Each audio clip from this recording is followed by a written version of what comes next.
Ready. প্রিয় সাত college শিক্ষার্থী ভাই বোনেরা, আশা করছি আপনারা সকলেই ভালো আছেন।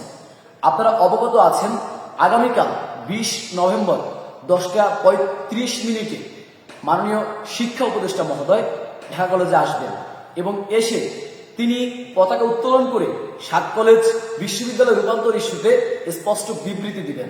কিভাবে করে এই বিশ্ববিদ্যালয়টি হতে পারে এর জন্য আগের কমিটির সাথে একটি বিশেষজ্ঞ কমিটি তৈরির জন্য তিনি দেশের কাছে এবং সাংবাদিকদের কাছে সেই তথ্যটি দিয়ে যাবেন যে এরকম একটি কমিটি হচ্ছে।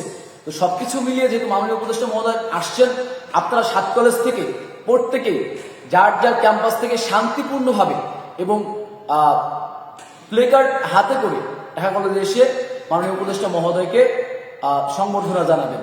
সেখানে সিন্ডিকেট না শিক্ষা, এরকম কিছু স্লোগান থাকতে পারে, অধিভুক্তি না মুক্তি, সাত কলেজ কি চায়, স্বতন্ত্র বিশ্ববিদ্যালয়, এসব প্লেকার্ড হাতে করে আপনারা আসবেন। আপনারা জানেন সাত কলেজ শিক্ষা সিন্ডিকেটের কারণে বঞ্চিত, শোষিত এবং লাঞ্ছিত।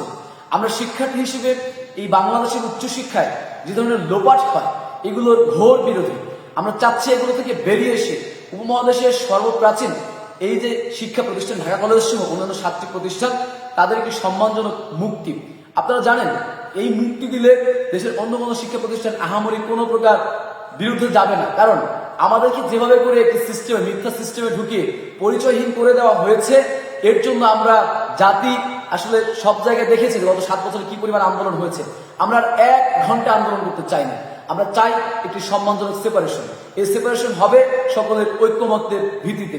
আপনারা আগামীকাল চলে আসুন এবং পরবর্তী শিক্ষা উপদেষ্টা মহোদয় আপনাদের ক্যাম্পাসগুলোতেও যাবেন এবং সেখানে আমরা স্বতঃস্ফূর্তভাবে অংশগ্রহণ করে আমাদের শিক্ষা অধিকারটুকু তার কাছ থেকে চেয়ে নেব, রাষ্ট্রের মানুষের কাছ থেকে চেয়ে নেব। সকলে ভালো থাকবেন, সুস্থ থাকবেন। খোদা হাফেজ।